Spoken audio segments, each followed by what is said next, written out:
Good morning, ladies and gentlemen. This is the final section of Time with Eric on CP TV and KCPR 91.3 FM. This morning, I have with me two wonderful gentlemen that will run us through the basics of investing, buying a stock and bonds. Ladies and gentlemen, it's very important if you want to have financial independence to know the basics of how to spend your money. So this morning, I think it's very necessary to talk to this gentleman who have much in-depth knowledge on how to invest. So with me this morning is Tino Narez. He is the CEO of Swoop Transportation here on Cal Poly campus. And then he is also the CEO of Smart Traders. And then I have with me Jeff Moulyn. He is the president of Cal Poly Investment Club, and he's also the treasurer for Cal Poly Marksmanship. Good morning, gentlemen, and welcome to the studio this morning. Thank you. Thanks for having us. Good. Yeah, good. excited. So this morning we're going to be talking about money, and I'm very excited to have you guys on the show this morning. So let me start with you. What year are you? I am a junior going into senior year very soon. Okay, and you? I'm currently a second year at senior standing. Okay, great. So what are your majors, if I may ask? Okay. I'm business admin. Myself, finance major, declared finance a while back. Yeah, I'm a business admin major as well, and my concentration's in accounting. Accounting, okay, Yeah. Sweet. So basic. I want my listeners to get to know you very well. Where are you from? So I'm from Oxnard, and that's in SoCal area, Ventura County. It's a relatively small city, I guess. And I started out, I have a brother and a sister, and I kind of always really knew I never wanted to work a job. I always had that kind of idea that I wanted to go out and do something on my own, and that's kind of, in a nutshell, what led me to trading, and I'll get to that like a little bit later. But for the most part, yeah, so I'm really a really driven, ambitious individual, and I kind of just want to make a name for myself and do something that's beyond me and that lasts longer than I do. Impressive. How about you, Jeff? Very surprisingly similar story. I'm from Ripon, California. I tell everyone Modesto because no one's heard of it, but from the Central Valley. And yeah, I've just grown up, and from the time selling Halloween candy to all my friends and like picking oranges and bringing them in there, and then getting shut down by the administration at my elementary school. I learned I was a kingpin early on. Yeah, so it's what I've always wanted to do, and same thing. I want a job as far as I can until I get my own business and start things rolling. Okay. So Tino just said something briefly about siblings. Do you have any siblings? I do. Yes, I have a sister. Yeah, she's younger than me. She's a sophomore in high school, I believe. I should be like rock solid on that. But yeah. So let me again trying to know you better. What was the road leading to Cal Poly and getting into the business department? How was it like? So to be completely honest, it's actually a really funny story because going into college, I never really had the aspiration to be a business major. I always kind of had the idea of like, oh, I want to work a job and then eventually raise enough money, enough capital to be able to actually like run my own business and do what I want. But then once I really got to Poly and I got a whole vibe for the learn by doing aspect of everything, and I saw how hands-on the business school here was, I really saw like, wow, if I really want to grow my business skills and really become a better entrepreneur, a better businessman, like Cal Poly is a place to do it, more so than anywhere else. So that's kind of what led me to come here and what led me to choose business as my major. What are you, Jeff? Same thing. Again, I just wanted a great school, and Cal Poly was my number one for a long time. I looked at some other ones there, and I'm a transfer student, so I didn't have the grades right off the bat. To be honest, when I first came out and I was in high school, I didn't care. I knew what I wanted to do, same story, and I knew I didn't want a job, and I knew that jobs, you needed degrees. And so if you didn't want a job, you didn't need a degree. But as I went along and started learning, and think that, I mean, it helps just to get capital, if nothing else, but as you move along, it's really important. And so when I went to MPC in Monterey, I really straightened things out, got really good grades, and Cal Poly was my number one, and I'm really excited to be here. It's an amazing place. Sweet.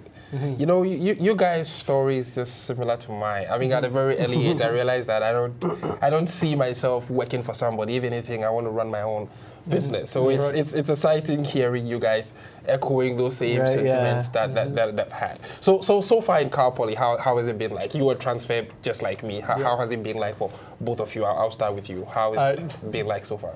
Exceeded every expectation. And it's not just a fluff piece. I mean, it's like amazing. Yeah, I've just meet tons of people. There's so many opportunities around every corner. You know, he and I are both looking into starting a business real soon. Just working with these clubs is just great. I've gotten close to several professors, and I just can't be happier with it. It's amazing. How about you, Tina? For me, it's pretty much the same exact thing. I came to Poly at first, and it was kind of just like the basic college experience and whatnot. But then after I met my current roommate, Adam Payne, he actually kind of instilled in me the law of attraction, if anyone's really ever heard of it. And it's pretty much just conditioning your mind to want something. So whatever your greatest desire is, you condition yourself to every day just want that and push yourself to get that. And I feel he was a catalyst that kind of helped me really strap down and say, okay, well, this is what I want to do. Why aren't I doing it yet? And then we just kind of went along, and then we've started a couple of businesses since. So I feel like Cal Poly's really done a great job for me, and I love the opportunities I have, especially the professors here at Cal Poly, at the Orfalea College of Business. A lot of the professors are really established in the business sector. So a lot of them have their own businesses. They've been in the field for a very long time. So if you go up to them in office hours and ask them for questions, not even for class, but actual business questions and actual things about their sector and field, they're more than helpful to just sit down with you and go through everything, break everything down, and just really help you get the best out of your own business. Sweet, that's exciting. So if we should change the hand of time, you guys will still choose Cal Poly again, correct? Oh, definitely. Definitely. So what do you think about students on campus?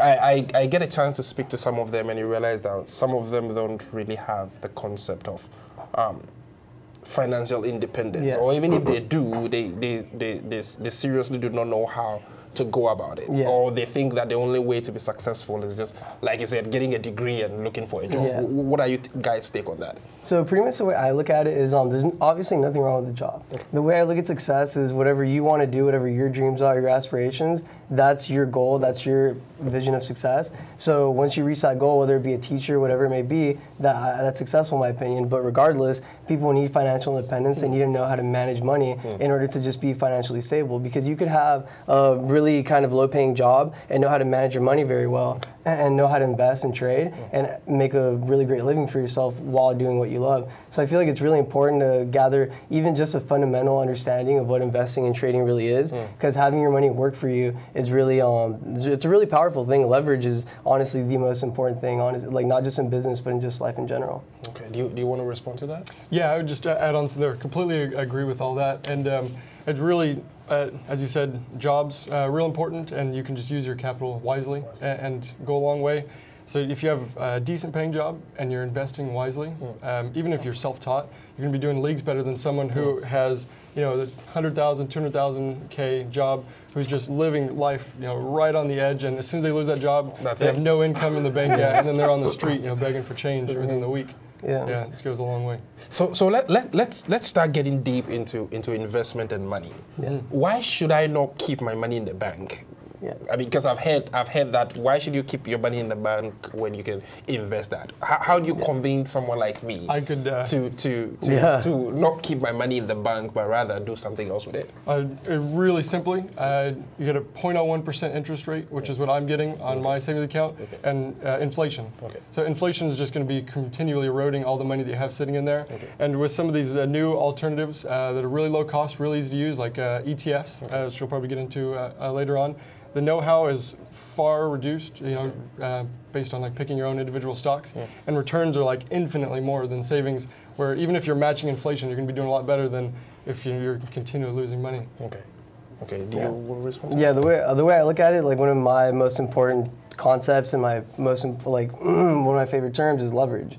So think about it if you have a really heavy object and you put something under the object and you pry it down, you could lift that up even if you couldn't lift it up yourself. So it's the same thing with trading and investing. If you're putting your money into other sources of income, perhaps ETFs, stocks, bonds, whatever it really may be, it doesn't matter. It's whatever suits your personality. At the end of the day, that's leveraging your own income. At the end of the day, you're making all this extra money that you're not necessarily putting the time in and wasting time, so to speak, trying to make. So you are currently the president of Cal Poly Investment Club. Can you fill us in what Cal Poly Investment Club is about? Yes, a Cal Poly Investing Club. We want to work in tandem with all the other large business clubs on campus, but we've just experienced a ton of growth, and it's because we just foster a really interactive forum. So it's not about we go up here and we do have guest speakers and things like that, but it's more about I have this awesome trading idea and I want to tell this guy, and I want to learn what they're doing. And based on that model and from some of the attention we've gotten from local and international companies, we've grown exponentially because of that. But really, it's a place where we want someone who's never done it to go, and someone who's been doing it every day, like Tino here for quite a while, longer than me, in fact, to go in there and to bounce ideas back and forth. And it's also important to stress just the vastly different styles, as we'll get into later as well. Yeah, absolutely. We'll get into the different styles of investing. But how did you find out about Carpoly Investment Club? The way I initially found out is my friend Logan, Logan Mays. He's actually a really great guy, really smart guy. Like honestly, one of the most intelligent guys I've like pretty much ever met in terms of finance. So I met this dude in I believe it was business 401, I believe. Business 401, I met him and we started talking, and I kind of saw like how intelligent he was in finance, and we started bouncing ideas off each other because we had really conflicting strategies in terms of trading. So then we kind of just like saw that what the other person was doing was still beneficial to them, so we kind of just started learning off each other. And then after a while, that's when Logan like contacted me, and he was like, "Oh, you should check out the Carpoly Investment Club," and I did, and like it's great. Like I love it. Like it's really great to have a community of people you can talk to about trading ideas, because it gets pretty I'm not gonna lie, it gets pretty isolated when you're just on a computer screen like by yourself in like chat rooms or what have you, just like looking for trade ideas. So really having a community of like your peers, being able to bounce ideas back and forth, like you said, is really important and crucial to making money and being profitable in trading. Okay. And Jeff, how long have you guys been in existence, the Carpoly Investment Club? Just a few years, I believe. Yeah, I'm third generation president myself. Okay, so sweet. We've almost doubled in size every year. So year over year growth is like incredible. And what is your number at the moment? We broke, I think we're at 50 now. Wow. Yeah, wow, I know, right? Yeah, it's that's craziness. Wow. And everybody's actively trading stocks? Or? I would say that's a rough guess of probably 20% would be my guess. Yeah. Wow. So I mean, we want all types. If you're just minorly interested, I want you to go because it's amazing. Okay. Yeah. So is it opened only to business major or accounting majors, or anybody in Carpoly can join? Certainly not. From some of the studies that we've done, obviously the vast majority are business students, but we don't get as many accountants and things like that as we like because our meeting times conflict with other groups. So engineering is a large spot there. We have a lot of engineers that come in, and ARC is our third highest, and you get some ag things as well. Wow. So do you have any Aggies, animal science students in there so far? We have two, if I remember correctly, that I've met. Okay. Probably I'm going to be the third Aggie. There you go. Aggie Number three. That's good to hear. Okay. So what are you guys' plans for the future with regards to the Carpoly Investment Club? So many. We've launched our Seek and Alpha relationship, and that was quite a while back. So if you go on our website, carpolyinvesting.com, you can see there. But really, once we're comfortable with your level of investment knowledge, I can send your information out, and then you become a paid author for Seek and Alpha, which is a huge opportunity, and that was our first opportunity for some major growth. And then on top of that, we're launching our first ever student managed portfolio, which is the first ever done by a club, which is a huge opportunity. So we're looking for some fundraising opportunities. We're in the works with that. Logan, who's on the board of Carpoly Investing, who was mentioned earlier, he's heading that, and it's looking really good. So we'll get a real money portfolio going. I've been in talks with some of the local people in the area. Don't want to give too many names because it's very much new, but internship opportunities for our members, as well as just people talking more fixed income bond market type things, which we haven't covered all that much. So there's a lot of things in the work, and we're growing exponentially because of it. So let me still stay with you. If you talk, I think I heard you say something about having a student managed portfolio here on campus. What do you mean? What do you mean specifically? So right now, what's been done by ourselves and other clubs who are related to us, you have fake money. So you basically get $100,000, but it's ambiguous, and you put that money in there, and then you measure your gains. What we're proposing is money that's donated to us is used and is real money that's invested, which gives it a lot more validity on a resume if someone's an asset for us. Okay, so that is why you're doing the fundraiser. So you raise funds and then you invest that funds. And when you invest that money, how do you, the dividends that come on top, how do you spread that money out? How do you share that money? So it would be more, we're still deciding on that, and to kind of We're creating a fake one that would mimic our real one to kind of show it off as we're fundraising, because it's still in the very early stages. But we've kind of flip-flopped around. We were originally thinking ETFs and maybe some mutual funds, large cap, small cap, which we'll get into a bit in the future. But right now, as it seems, we want to try to beat market average, so we're going pure equities, so pure stocks. We're looking higher growth, so I think we're talking a bit about REITs, but more tech and maybe some biotech and things like that, experience a little more growth, but also established, so they do hopefully pay a dividend. I'm a big dividend income fan myself. Okay, sweet. So let me come to you.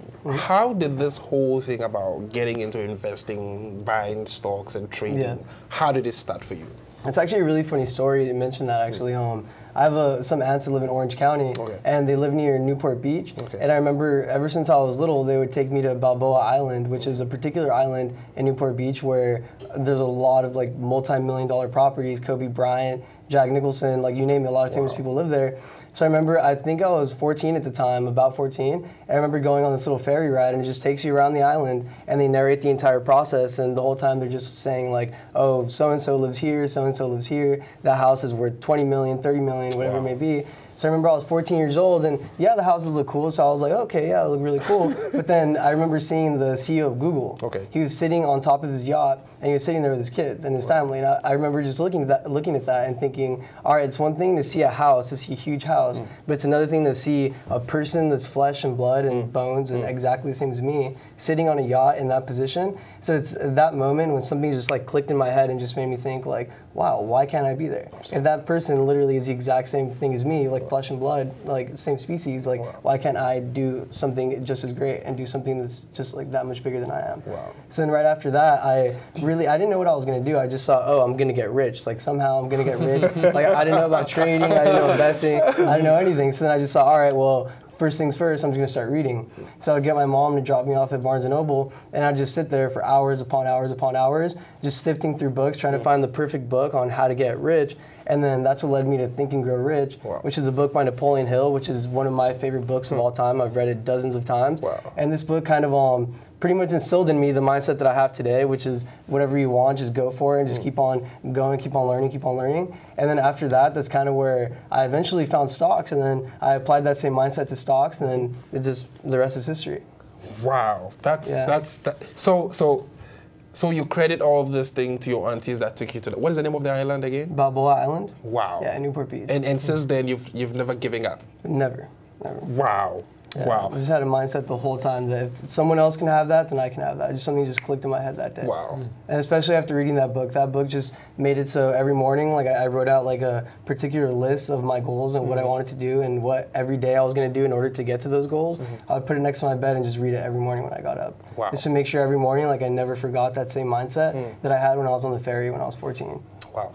Ladies and gentlemen, you're watching CPTV, and if you're listening to us on radio, this is KCPR 91.3 FM. This is Time with Eric. We just started knowing these two gentlemen, and when we come back, we will get into what a bond is, what the stocks are, how to pick a stock, and how to become a successful investor. Stay tuned, we'll be right back. So good to see you guys. So, what's up? Oh, we finally bought a place. Holy cow. You seriously have enough saved to do that? We've been putting a little aside each month. Jeez, at the end of the month, we have nothing left to save. Yeah, I have no idea where it goes. Well, you're spending a lot on... Is it good? Oh, God. Oh, how is my account overdrawn? When it comes to financial stability, don't get left behind. Get tools and tips for saving at feedthepig.org. Thanks for coming in for the interview. Oh, yeah, of course. All right, we got your personal references, your resume, high school diploma or equivalent.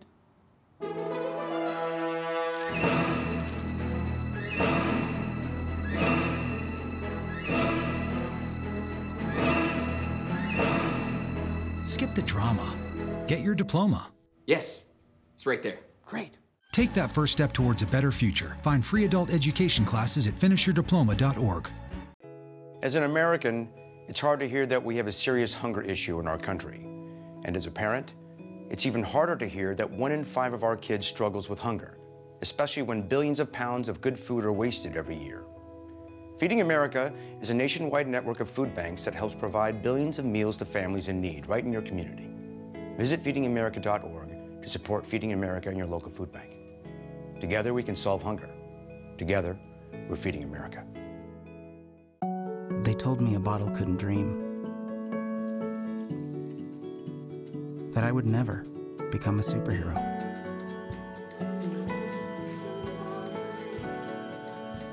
But I learned how to fly. Just to come back in a new disguise and be the hero that I've always wanted to be.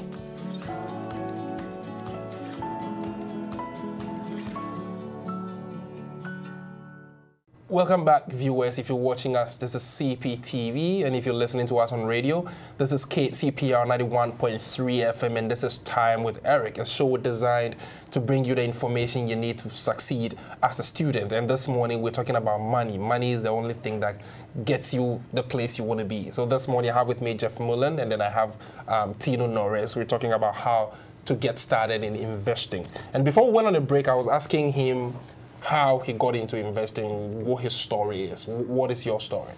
I started quite young. Okay. I knew what I didn't know how I was going to do it, but I knew what I wanted to do. Okay. And I wanted to own a business and make money, okay, and just kind of, I guess, live extravagantly, okay, if you would say that. Okay.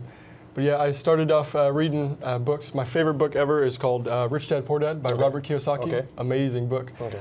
It's not so great for like the down and dirty, like this is what you do, this is how you do it. Okay. Kind of like Napoleon Hill's book is, from my understanding. Okay. But it's great for just getting you like the passion, like I can do this, I know what I'm going to do. Okay. So I just started reading at a really young age. I originally wanted to get into real estate. Okay. So my first serious job was an auditor when I was living in Monterey. I was in Pacific Grove for one of the hotels. Okay. And my expenses were still all paid. Similar here, my parents were really good to me, which is amazing. So I had this money coming in, and I was still working at Starbucks, sort of part-time, before I realized I couldn't work 2 jobs and go to school full-time. So I was making money, and I was socking it away, and I was so close to a real estate deal. I was like, I had it lined up, and I was looking at loans, and I was looking at properties, and it was a hair's breadth away. But it was just a hair's breadth away, where if anything went wrong at all, like a washing machine went out, or a fence broke, or someone needs to get evicted or something like that, I would have been asking my family for money or been declaring bankruptcy before I was 18. Wow. So it was a bit of a struggle. But yeah, so then I picked up my first book on stock investing. Okay.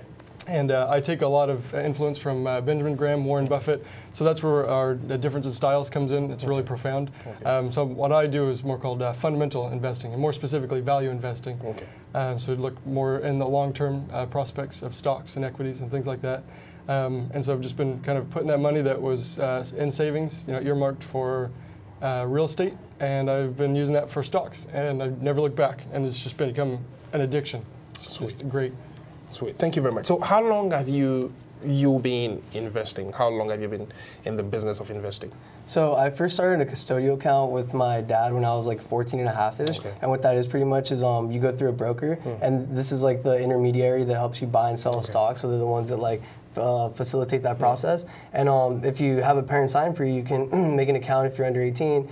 So that's what I did. And at first I started using fake money, which is paper money, what he recently talked about earlier. And I didn't really have a strategy. I kind of just went about it like, oh, this is a cool company, it's a big company, I'll just throw a bunch of money into it. And I didn't really see any success. Then once I started working, I had real money and I threw it in there. And it was kind of the same thing again, like I didn't really see any success. But then when I was about maybe 15 and a half, 16, I joined this chat room called Super Trade's chat room. And it's this guru who, this chat room has like 150, 200 people. And all day, every day for about 15 hours, these guys are in there just like in the trenches all day just talking about what they're trading, how they're trading it, and what their strategy and what their concepts are for the next market day.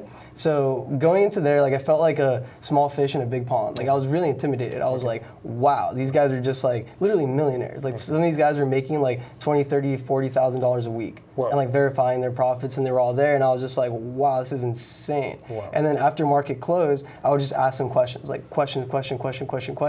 And sometimes I'd get banned. Like sometimes they'd ban me because they'd be like, oh, this kid's asking really basic questions. Like we're here to make money. So they'd ban me sometimes. And I'd get really annoying. And then eventually after like years pass, I use what I learned in that chat room to kind of create my own strategy and my own discipline and my own rules. And then once I did that and I actually went about it in like a systematic way and not just like trying to throw darts and trying to find like a cool stock to trade, that's kind of when I really saw my trading turn around, and it turned from more into like a hobby and like a dream to like, oh, I can actually do this, and this is really possible. So in total, how many years is this? So right now I'm 4, like 5, right now I'm almost 6? 20, so it's been about 5. I would say like 5. It's been technically like 5.5, but I would count like the first period I started. I wouldn't really count that because it wasn't any sort of organized trading. It was just like kind of cherry picking random things. So. How long have you been in? How many years? Well, if you don't count my real estate portion, which is very minor, almost 3 years, but closer to 2 years. Okay. So not very long, but I just kind of jumped headfirst into it. And it's truly, if you go in there and Investopedia, my favorite website on there, you just watch all the videos and you go crazy with it, you learn incredibly quickly. Wow. But yeah, I started with that, and my first one was General Electric. I got all excited, and same thing, it was very much an emotional trade, and there wasn't a lot of like research or thought behind it. I went for it, and it worked out well, and it's just kind of been going on from there. So have you experienced any major losses, gains during this period of investing? Yeah, quite a few good gains. My most recent one was Celgene Biotech. Okay. They've just been growing. I bought them at, think about this, 150, something like that, and they split, and they went up to 120. Okay. So if you think a split is when you take the shares outstanding and then you double them, and then you double them, and you would have double the amount of shares, but at half the value. Okay. So theoretically, no change in the value of the company. Okay. So when you say it would go up to 120, it's effectively like that same ownership going up to 240. Wow. So it was one of my bigger gains. Big loss was GT Advanced Technologies, Okay. and I get emotional talking about it. It was very much speculative play. One of my first ones when I had some real money, I had started taking money out of my savings and not just investing paycheck to paycheck, and I put it into a company called GT Advanced Technologies, and they do a lot of stuff, photovoltaic cells and things like that. But they had just signed a deal with Apple to produce Sapphire. So I don't know if you're familiar with the iPhones. That's not an iPhone, but like the home button and the back camera lens, that's physical man-made sapphire. That's not glass or Corning Gorilla Glass is what they use. And so it was going to be this huge innovative leap. They were going to produce the whole thing out of sapphire, which was going to be like infinitely stronger than the glass they use today. So I was all excited. It was a really small company, put a bunch of money into it, and then I didn't do my homework, and Apple had lent them a ton of money, and it was very, very favorable in response to Apple. And so basically, when it was never disclosed, but GT didn't come through on some of its Apple's demands. Okay. So they basically just put the company into bankruptcy overnight. Yeah. And how about you? Any major losses so far and gains? My largest gain to date was on SPEX, Fearix Incorporated, and that was actually one of the first trades I made in Investors Live. Okay. Investors Live is another chat room that I'm currently in, and that one's like a $300 fee a month. Okay. And these guys, it's pretty much the same deal as Super Trades. Okay. All these guys just make a bunch of money, blah, blah, blah, whatever. And then I started this chat room about 2 years ago, and that stock, SPEX, I didn't really have any strategy in terms of my position sizing. And what I mean by that is you should never go all in with a position. So if you only have $10,000, you should never throw all of it into one trade, because then your risk is just your entire net worth. Okay. So if you lose 10%, that's 10% of everything you own. Okay. So back then, that's what I would do a lot. I'd see a good stock, and I'd just be like, you know what, I'm just gonna go all in. So I went all in, and I happened to hit it right, and I made a little over 5K. Right. And the stock was at a little over $6, ended up jumping to like $32 within like 3-4 days. Because what they did is they're what's called a patent troll company, and they buy a bunch of patents, and they go to big name companies that are using those patents without any without paying anything, and they've been using it for a while, but they have no legal obligation to, and they'll just go and sue them. And they ended up suing T-Mobile, and they ended up winning like several $1 million, and they were just a really small, tiny company. So the stock like shot up. And as for my biggest loss, I actually had that one about a week and a half ago, and it was on ONTY. And pretty much what happened with that is I was holding it short, and what shorting means is you make money if the stock goes down. So I'll get into the kind of how that works later on, because it's a little complicated. But just think about it as if you're shorting, you make money if it goes down. So if I buy at 5 and it goes to 4, then I made $1 per share. Okay. So pretty much what I did is I bought around Thursday at like 3:30, and then I ended up selling half of my position for like a $200-300 profit the next day on Friday, and I still had like 800-900 shares left over, right? So it was like at 3:40, and then over the weekend they had a news conference in which they had really great news about where their clinical studies were going for their new FDA approval for the particular drug, and the stock ended up shooting up to almost $6 in pre-market on Monday morning. So then when the market opened, I ended up having to get out like in the high fours, and ended up having like a almost $2,000 loss. But see, yeah, but at the end of the day, it's all about just realizing why you made the mistake. And I even knew going into the weekend, damn, I shouldn't have done that. Like, I'm kind of scared. I shouldn't have done that. But. So listeners, you're watching us on CPTV, and in case you're listening to us on radio, this is CPR 91.3 FM. And this morning I have with me in the studio Tino Narez. He's the CFO for Swoop Transportation here on Cal Poly campus, and then the CEO of Smart Traders. And I have Jeff Moulyn. He's the president of Cal Poly Investment Club, and then the treasurer for Cal Poly Marksmanship. So my next question is, why on earth should I even care about stocks and trading and bonds? Why should I even care about that? Well, beyond it just being really exciting, it's a great way to take existing money that you have or income that you have coming in and to grow it so it can do more for you. So I guess Robert Kiyosaki has an analogy where basically a dollar that you don't use and you invest is a dollar that's working for you to make you more dollars for the rest of your existence and existence beyond that as well. So you make a small salary, but you're investing it constantly, and it's an analogy I used earlier, or someone who's making a lot of money but then is spending right at their capacity. That at some point the person earning an average salary is going to be making more money than that other person, and they're not going to need that job. And that's really the dream, is just have financial freedom. So basically you're talking about how to work smart. I mean, having your money work for you rather than you working for your money. Do you have anything to add to that? Pretty much the same thing. Like, I'm not necessarily an extravagant guy. Like, I don't have any plans of buying a Ferrari or like a huge compound, like a mansion or whatever. More so, I really want the freedom, the financial freedom, because like I said before, I don't want to have to like, again, this isn't any shot at people that work jobs, but I don't want to go to a job like working 9 to 5 every day for 30, 40 years and then just retire to just, like you didn't really have any, like you didn't do anything really. So I kind of just wanted the financial freedom, be able to travel, the people around me, be able to provide for them whatever they need, whatever they want, and just have the financial freedom to do whatever I just want to do pretty much. Okay, sweet. So let me now come to some more specific. What is a stock? So stock is a physical ownership in an actual company. So if you own a stock, you are part owner of that company. And so more technical jargon, it's a physical claim on the assets and equities of the company. And so without that, it's just a piece of paper. So basically what you're saying here is that I can sit here and still own part of, let's say, Google or Apple by buying a stock. Is that correct? Huh.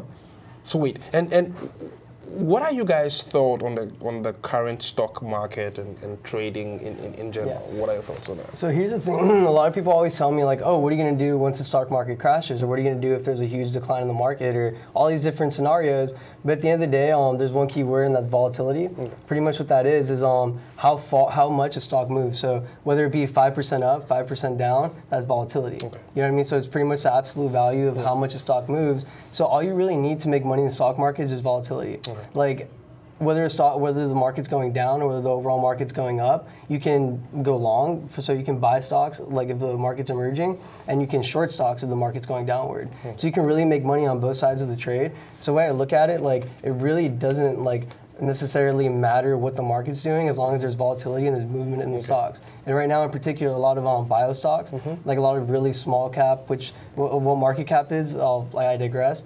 It's you multiply the share price times the number of shares available to the public, and that gives you the market cap. So Apple, for example, has like an 800 billion market cap, I believe, and some of these like low float bios, which small cap bios, they only have like a couple million. Wow. So pretty much what that means is a stock like Apple moves like 1-2% a day, but with some of these bio stocks that have a really small float, when a lot of people start buying them, a lot of momentum builds up, and these stocks can move like 200-400% within a couple days. Wow. Yeah. Wow.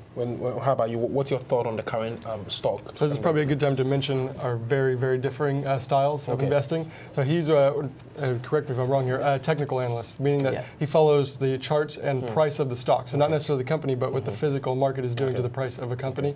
And I'm a fundamental analyst, meaning that I follow earnings and things that they're like, I guess the dirt, it's just the actual company itself. So then one thing that I can be blindsided on, but is, you know, if the market's doing something as a whole, but I really like a company, I see their earnings are strong, and I think it's worth this. You know, then I buy into it. And being a value investor, I'm extremely long-term. So as far as my opinion on like this current one, I'd say that we've had a very, very aged bull market. So I'd say we're likely for a downturn at some point. But I'm just going to continue using average costing, which average costing is you just take what income you can afford to spare and you just average buy whatever you like. So you know, if you're ETFs or if you're individual stocks, you're just buying those over regular intervals, and that gives you a good buying point. I mean, theoretically, over time, you buy at a good price. What is an ETF? So an ETF is an exchange-traded fund, and pretty much what that means, it's a particular fund that mimics an entire exchange. So for example, QQQ, this is an exchange-traded fund that mimics the S&P 500. So pretty much what that means is whatever QQQ is doing, or whatever S&P 500 is doing, QQQ is likely to do the exact same thing. So if you want to trade the entire market and not just individual stocks, so for example, let's say you want to actually trade the S&P 500, which is like the general actual exchange, then you'll go through that and you'll just buy QQQ. Okay. Thank you, gentlemen. And again, listeners, you're listening to us live on KCPR 91.3 FM. And in case you're watching us on TV, this is CPTV. And again, we're talking today about money, how to get into investing, how to buy stocks, and then how to buy bonds. I have with me Jeff Moulyn and then Tino Narez. So my next question is that, assuming I want to go into trading, I want to get into investment, but I have no idea. And just like most of students watching us, what would be you guys' advice on how to go about it so that we don't feel like, oh, this thing is not for me? Because obviously there are losses that are going to come, and there are going to be advantages and disadvantages, basically. But what would be your advice to somebody that is starting? I honestly would say before you even really learn strategy, learn risk management, and learn how to manage your money. So one rule that I love to use, for example, and this rule doesn't really pertain to my strategy or his strategy. You can use this rule for whatever strategy you use. And this rule is I never risk more than 1% of my entire net worth on any trade. So let me break that down for an example. So let's say I have $100,000 and I divide that up into 10 different stocks, right? So I put $10,000 into each stock, and you know what stop loss is, by the way? No, if you want to explain, that would be perfect. So a stop loss pretty much is when you set a sell order for a stock at a certain price. So what that means is, let's say you buy at $10 and you set a stop order for, let's say, $9.80. So you're saying, all right, if the stock ever hits $9.80 or below, it's immediately going to sell off for me, just like that. So that immediately takes out all the risk of you possibly being in the stock if it tanks to lower than 980 to maybe 5, for example. So pretty much, let's say you set your stop loss for each one of those previously mentioned stocks to 10%, right? So if you set it for 10%, that means the most you can lose on any one of those 10 trades is $1,000, right? So if you were to lose any one individual trade, that's only $1,000 out of your entire $100,000 account. So does it really, it doesn't really affect you. It doesn't really affect you emotionally. You're not worrying about it. It's just oh, whatever, it's a small loss. At the end of the day, you can have 7 or 8 losses like that and have literally 1 or 2 or maybe even 3 wins that have a 20-30% gain and completely wipe away everything you lost from all those other small and insignificant losses. So at the end of the day, what you were saying is that we should learn the strategies of doing it before we get in, correct? Yeah, you should learn the strategies on how to manage your money. How to manage your money. Yeah. How about you? So I would say just start reading and watch everything. YouTube and Investopedia have some amazing resources. I personally really love books. And just kind of from my perspective, from the start, I would definitely go against margin trading, which is a leverage, what you talked about, just because it can accelerate your gains, but can also accelerate your losses as well. So it's something important to keep in mind just starting out. ETFs are also great. It's called the Benjamin Graham I don't know and I don't care method. If you have something that tracks foreign investments, you have something that tracks domestic, and something that tracks fixed income, such as bonds, then if someone says, what do you think about the Chinese economy growing at the rate that it is? I don't know and I don't care, because I have foreign exposure. And so on. Okay, listeners, this is KCPR 91.3 FM, and then if you're watching us live, this is CPTV. This is Time with Eric. We're going to run for a quick commercial break, and we will be right back. How can I help my daughter with her reading? Searching for help with Dachshund Reading. No. Let me try. Sarah's bright, but when she's reading, she has trouble sounding out words. Playing world music. What? I give up. Wait, I was trying to show you how Sarah feels every day. Frustrating, isn't it? Redirecting to understood.org. Join parents and experts at understood.org, a free online resource about learning and attention issues to help your child thrive. I guess sometimes things just happen. Devastating things. Your whole world changes in an instant. That's what happened to me the day my mother had a stroke. I'm Paul George, and I want you to spot a stroke fast. F, face drooping. A, arm weakness. S, speech difficulty. T, time to call 911. Protect the ones you love. Spot a stroke fast. This new dad is picturing a tree house in the sky, but he's ignoring the instructions. Good luck, big guy. His kids know that he's building without a clue. Never been so good with nails and glue. Now we're trapped inside a box. I hope mom knows what to do. Mom! See, you don't have to be perfect to be the perfect parent. Thousands of siblings in foster care will take you just as you are. Pretty much a good day for me would be people leaving their hands off of me. I'm always called names. Everywhere that I go, there's always someone calling me names, calling me gay. I've been choked, thrown up against a wall, punched. Nobody's ever tried to help me.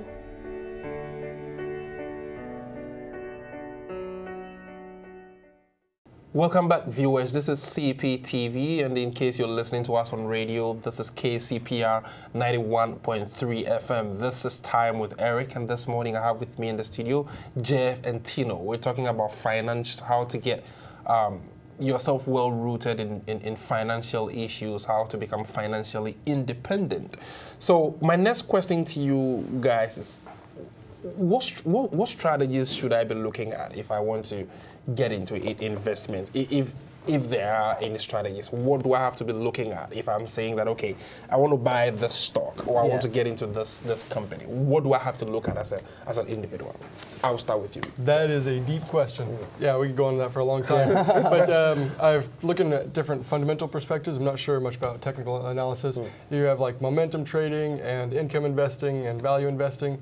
So it really depends. From that side, if you already have a stock singled out, then you probably already have your investing style. So I would definitely recommend like finding what interests you most and then kind of learning about some of your idols in that category. So I love value investing, especially centered on real income, just passive income. I love the thought of just getting checks to my name and not doing, the work for them's already been done. And so I would definitely start with something like that. But yeah, there's a lot to go on there. Or momentum investing, which would be following a stock that's rising rapidly and using techniques or guessing that it's going to continue rising and purchasing it on the hopes that it will continue to go. And just millions of different techniques like that. And how about you? So just how he said, like I really feel that the strategy you use is kind of just dependent on your own style, your own unique personality. Because me for myself, I'm really impatient, so I'm not necessarily a long-term investor. I kind of clung on to what's called technical analysis, and pretty much what that is you look at a stock's price and the volume, and what volume is the amount of buying and selling pressure. So you're looking at how many people are trading the stock every day. And are they buying it and are they selling it? So what you do is you look at what the stock price is doing in conjunction with the buying and selling pressure, and you use those two things together to make a decision. So pretty much at the end of the day, what that all sums up to is that there's certain patterns that repeat over and over and over and over again. And with technical analysis, you look for these patterns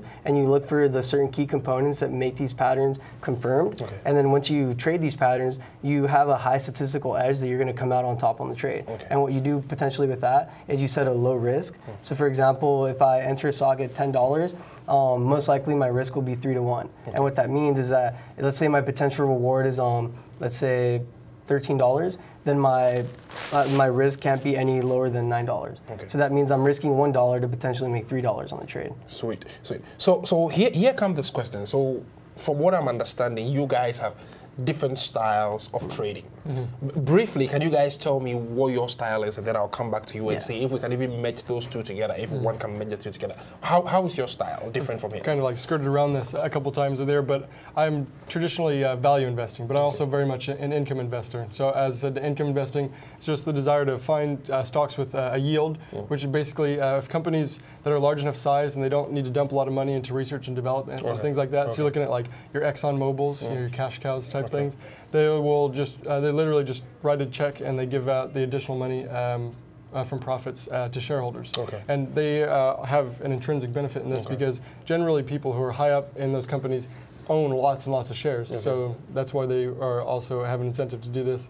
So yeah, I would just basically find companies that are strong, and it's also from a deep value perspective, you find companies that are undervalued in the market. So if you're looking at perfect market theory, which I kind of discount, you're saying that so as supply and demand, so if you have a company with really high prospects, so if you have a biotech and they're going to release a new drug and you think it's going to be the next best thing, then people are going to be paying a lot of money for what the company's actually earning because they're expecting those earnings to rise.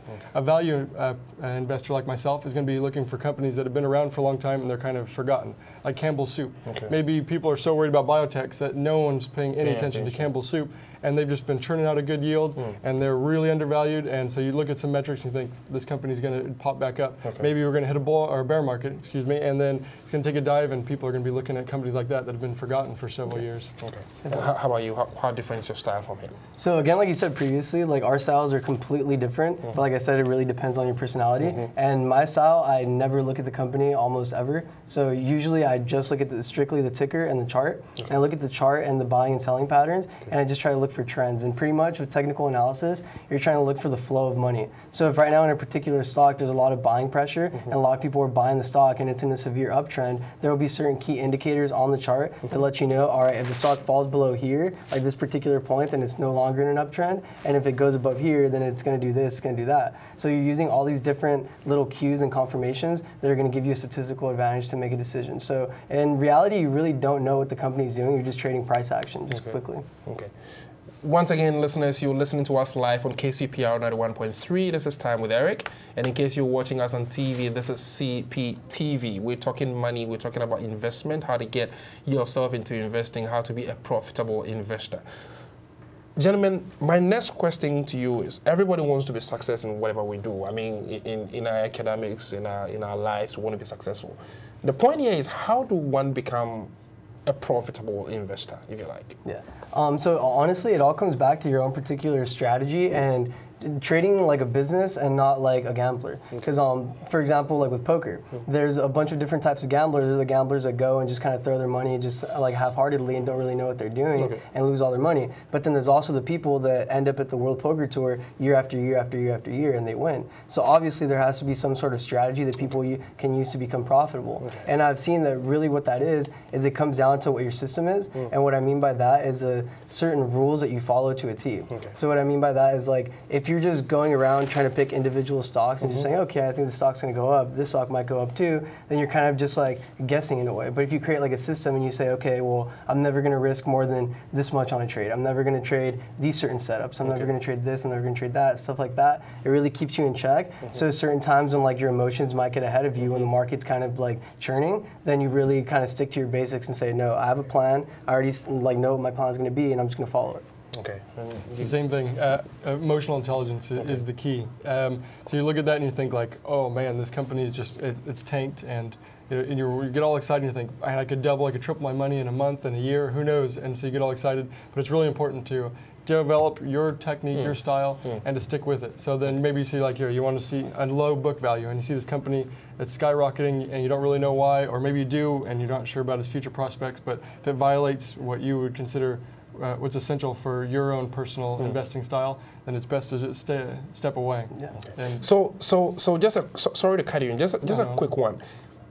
Assuming someone is watching is like, okay, I wish I could know some do's and don'ts about going to stock. Briefly, can you tell me probably in this few seconds, what you would consider do's and don'ts for a beginner. Yeah. So for my particular style, for technical analysis, like I briefly mentioned, it's called trend trading, so to speak. So think about it like a river. So if a particular trend is like in a downtrend, you obviously wouldn't want to buy the stock because it's like you're trying to swim upstream. So I would potentially say never trade against the trend.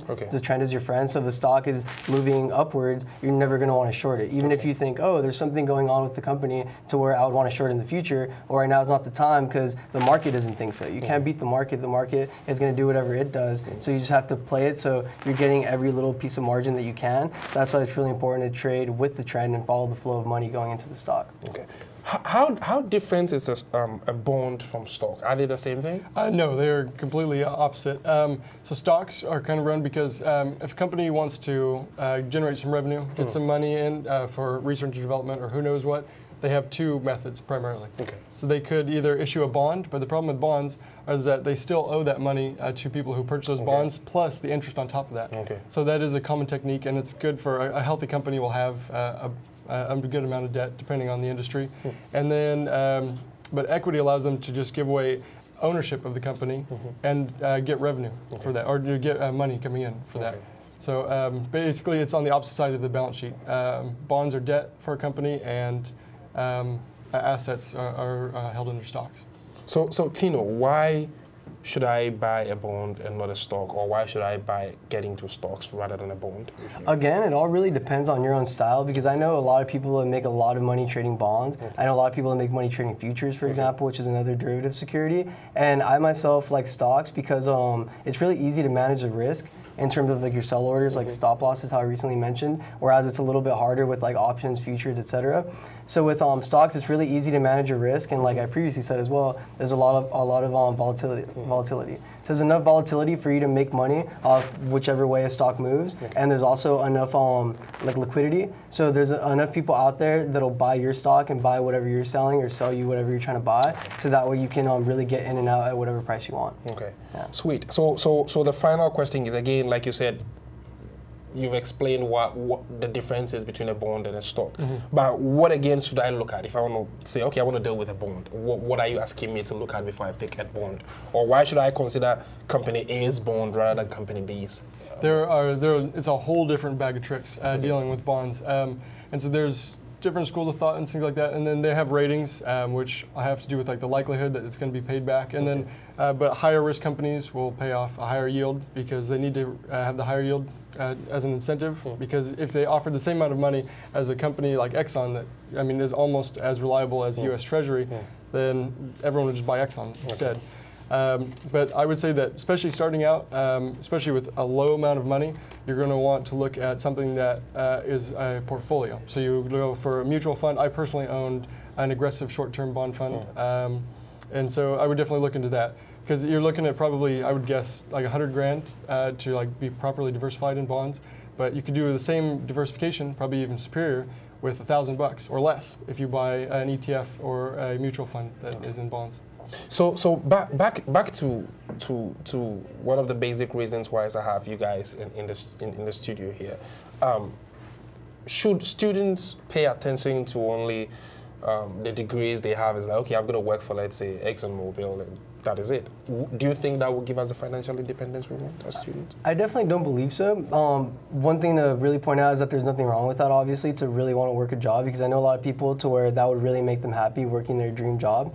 But that in terms of financial independence, that really doesn't cut it, because at the end of the day, if you're not in a really heavily dependent field, like a field that has a lot of demand for employees, then what's going to happen if the company you're in goes sour, or if they have to have setbacks or what have you, then now you're kind of just left at someone else's mercy, and like your entire livelihood, your family, everything that you're paying, all the debt that you have, it's in their hands. So I feel like taking advantage of your financial independence, so going into stocks, bonds, what have you, whatever your style really indicates, like I feel like that's just taking charge and being like, okay, well, whatever happens outside, I'm going to be okay, because I have this strategy, I have this sort of money management to really get me through life and really give me the freedom I want. Sweet. You want to add anything to that? Just one little on the money, all that. Yeah, just in the words of Robert Kiyosaki, live below your means and increase your means. Wow, sweet, sweet.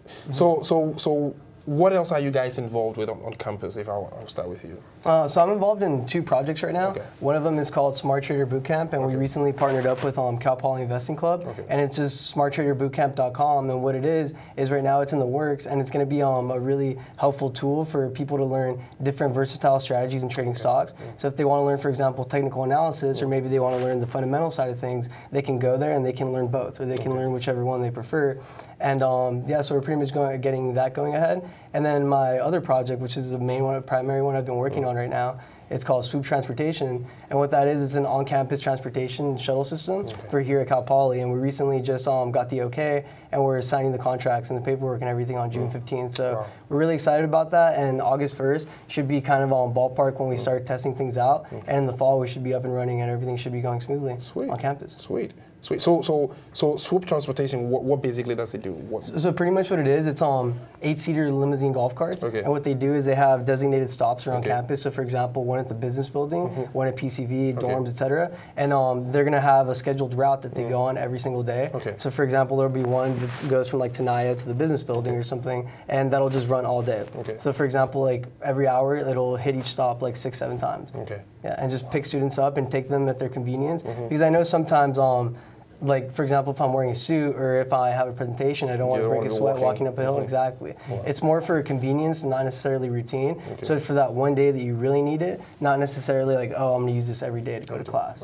Sweet. And how are you involved in anything else? I'll highlight my work with Marksmanship Club a bit. So I've been treasurer for there. I just got reelected, so I'll be serving another term there, which is exciting.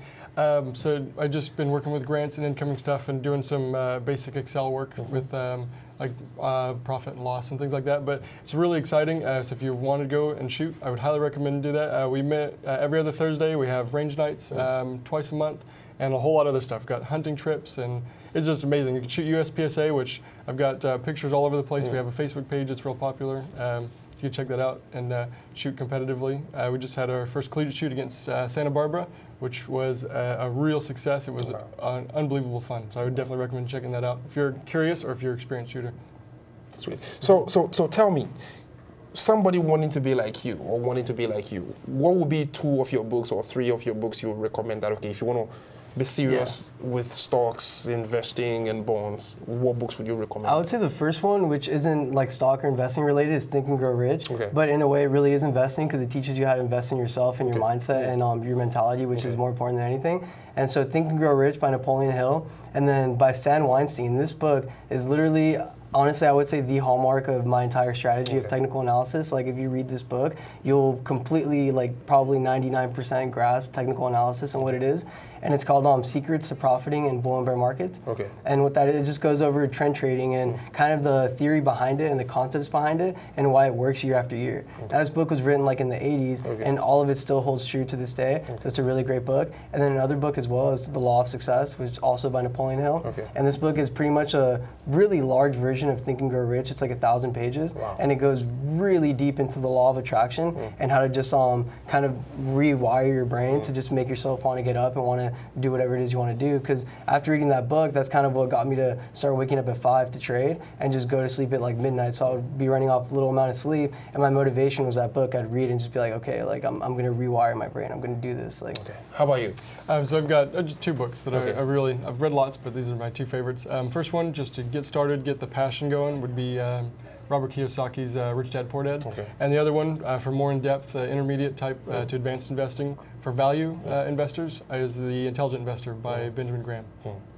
So ladies and gentlemen, again, you're watching us live on CPTV, and in case you're listening to us on radio, this is KCPR 91.3 FM, and this is Time with Eric, the very last edition for the spring quarter. So we ended this segment with money because money is very, very important, and I've had with me all this while Jeff and Tino, they just recommended some books for us, so I'd like you to grab those books and see how best they work for you. So one of the last 2 questions I have for you, and I normally ask everybody, are you engaged? Are you guys engaged or anything? Oh, no, I'm not. You're not? Okay. No. Okay. So what would be your advice again for listeners?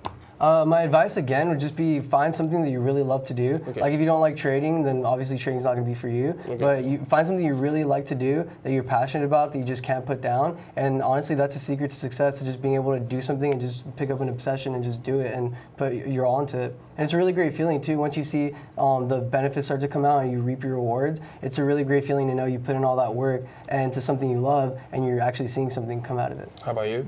Same thing, yeah. Do what you love and never work a day in your life. And if you can stomach it, I would definitely recommend investing. Last question for you. Where do you see yourself in the next 5 years? I see myself on a yacht. On a yacht in the Bahamas or what? San Martin. French Indies. That's great. With some celebrities serving you some coconut juice, I guess.